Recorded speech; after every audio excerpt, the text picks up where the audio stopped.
Well, there was a high school English teacher that was well known for being a fair but hard grader. And so one day, one of her students received a B- on a theme paper. And in hopes of bettering his grade and in the spirit of the Valentine season, he sent her an extravagant heart-shaped box of chocolates with the pre-printed inscription, "Be mine." And the following day, he received in return a Valentine from the teacher that read, "Thank you, but it's still be mine-us."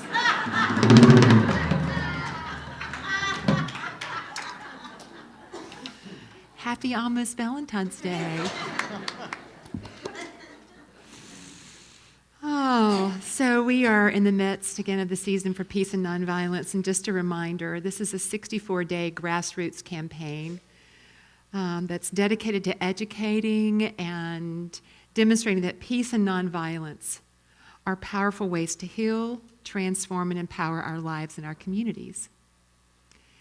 And it was inspired by the 50th and 30th memorial anniversaries of Mahatma Gandhi and Dr. Martin Luther King Jr.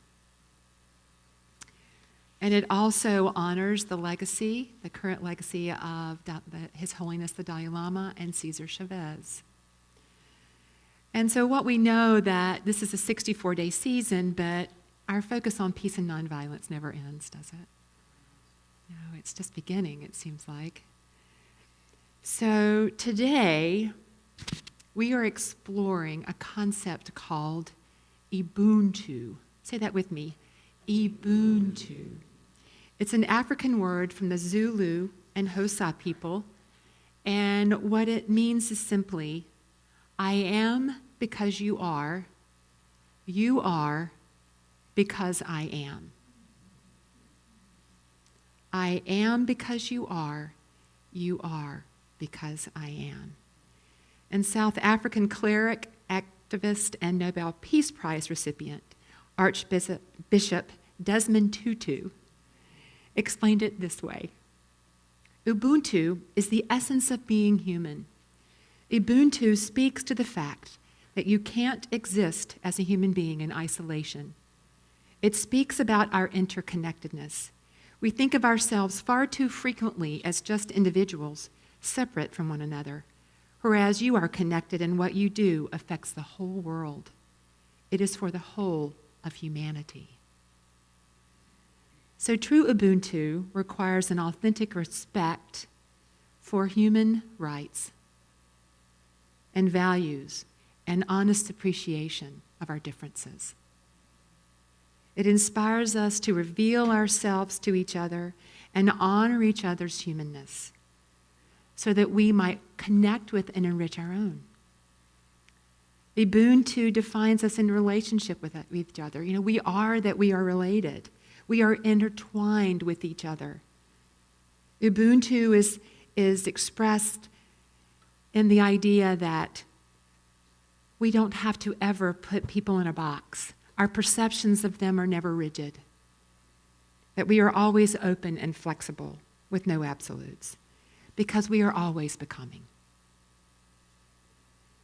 In this way, Ubuntu is described as a process of self-realization through others that enhances the self-realization of others. I see you. I allow you to be who you are.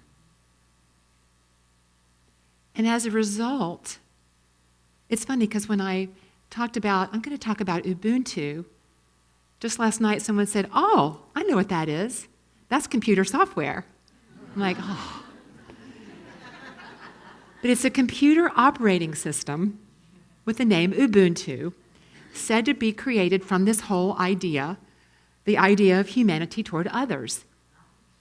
And it's completely free, with no licensing fees, and you can download, use, and share Ubuntu with your friends, family, school, or business for free. Ubuntu core applications are all public domain and are developed in a collaborative community. This permits users to use, change, and improve the software and then pass it on to others. Isn't that cool? There's also this idea Now, whether we're seeing this expressed right now is another thing, but it's called Ubuntu diplomacy in government, which is a way to bring people together from different cross-sections to work together on issues of common interest, based on the idea that it takes shared global response to meet the shared global issues we face. Imagine that. It's a vision of relying on each other to move our world forward from where it is now to where we want it to be. I am because you are. You are because I am. There's an energy of interconnectedness. There's always been an energy of interconnectedness. I love that our tradition is unity. We are one, and we talk about that.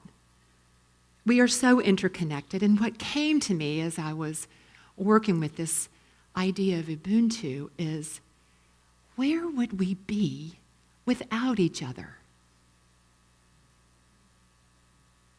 So I'll share that sometimes, working here, at Unity of Gaithersburg is an adventure. And property management, there seems to be some adventures in, what happens on our property because, we have 4 acres, and I sometimes call it the wild kingdom. I mean, we have all kinds of critters that love to hang out with us. And this week we discovered that we literally have squirrels in our eaves. This past week, I was in my office and it was raining. I mean, they were having a party above me, and the walls are like, and they're like, that little noise they make. I'm like, so of course, I'm Edie! Edie's the camp director. She's not intimidated by these things. And Ron Land, who fixes things on our property. And so there was one little squirrel condo in the quarter, when you walk out the front door. So we fixed that. Then we found another one, because what they like to do is they like to eat the soffit. And so what I became ever so grateful for this week were people that were willing to come out and humanely trap squirrels and relocate them, because it is not mine to do. How grateful we are for the plumber. My house right now has a water leak. I'm so grateful. It's not mine to do. It is not my skill set. How grateful we are for the car mechanic, right? How grateful we are for the skilled musician that can come and share so beautifully. And what really hit me was this visual came to my mind of when I go into Wegmans or I go into Giant or Mom's, wherever I choose to shop, wherever you choose to shop, and I see before me this bounty of produce. And I started to think about the farmer that plants the seed, the worker that picks the grapes, the hard, laborious work of squatting to pick berries. Strawberries and raspberries are supposedly really difficult. I saw a video of workers picking celery, and so I started to think about those beautiful people. And then I started to think about, they also package, sometimes right on the spot, but then there are other people that package the food, and there are people that put the food on the trucks. And then there's people that pave the road so the trucks can get to Wegmans. There are people that check me out, or if you want to go to the self-checkout, there's still people that had to put that cash register in there. There are people that pave the lots at Giant. I started to think about, what would we do without each other? Folks, we're so interconnected. And I wonder sometimes how we take things for granted. I know that I do. And so what would be available to us if we could stay more tuned in and more aware to our interconnectedness? I can't help but think that we might live with a heightened sense of gratitude and connection. Maybe not be so impatient when someone's in front of us driving slowly, or someone's in front of us with, 20 items instead of the 10 in the express line. There's a term called sariti, which is an African term for the energy, power, or force, which is what we are and what binds us. Seriti, S-E-R-I-T-I. And it's the same thing that unity teaches, we just have another word for it. It's called infinite life, substance, God, spirit, divine mind. It's this infinite field of life, this infinite creative energy that we all are, folks. And I know I've talked about this before. What if we just dropped our physical bodies? Then we'd be these blobs of substance, of energy. We would never be able to see where one person ended and the other began. So we're not separate from each other. We belong to each other. There is no other because of this. And I can't help but think that's why we hurt when we hear about children on the border being separate from their parents and children being separated from each other. When we hear about an earthquake in Haiti or a hurricane in Puerto Rico, it's not just happening to some island out in the Atlantic. It impacts us because of this Ubuntu. I am because you are because I am, because there's no separation. That's why we feel it in our hearts. And Mother Teresa, that beautiful quote, if we do not have peace, it's because we've forgotten that we belong to each other.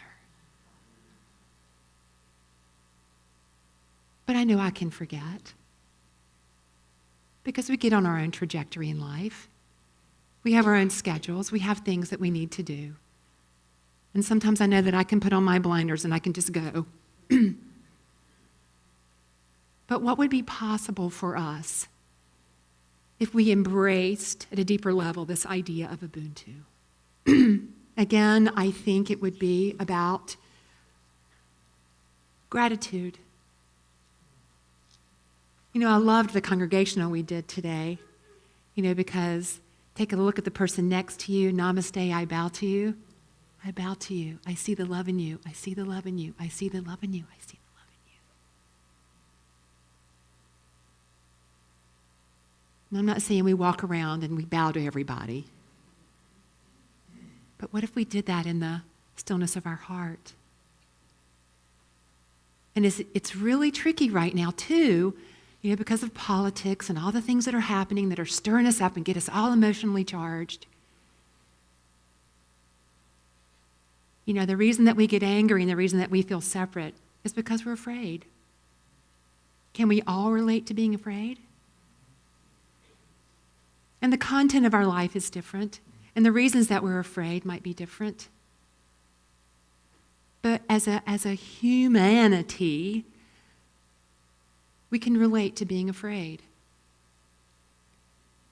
And we act on our fear often, which creates more separation. So what's available for us, folks, as we embrace Ubuntu? I am because you are. And because you are, I am. And I know that anything that I do, even my thoughts, impact you. What if we really got that at a deeper level?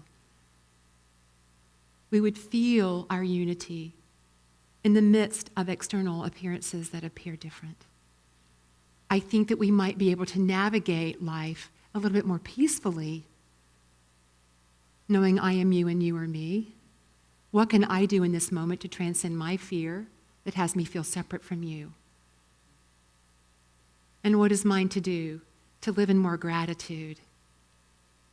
I think the whole idea of Ubuntu it helps me when I remember not to be as critical or impatient. So this week, I just invite you to try this on. This idea of Ubuntu. And possibly when you go shopping this week and you pick up what you need for that pot of chili that you're going to make or the salad that you're going to make, that pot of chili, little plug, green or not, that you take a moment as you're picking up the zucchini, or the cilantro or whatever you're going to put in your chili or your salad. that you take a moment just to pause and say, thank you. I'm so grateful. Thank you so much for your willingness to pick this beautiful piece of fruit, this zucchini, that's going to bless and love my body. I'm so grateful for you. And maybe as we are in our workplaces and as we are on the roads driving and as we're with family members, that as we Ubuntu each other, that we can see beyond how people might be expressing from fear and extend love a little bit more readily, maybe have a little bit more patience. Maybe just, I'm grateful for you because it goes a long way. So let's take a deep breath together and let's affirm. I am because you are. You are because I am. We are one. Bless you.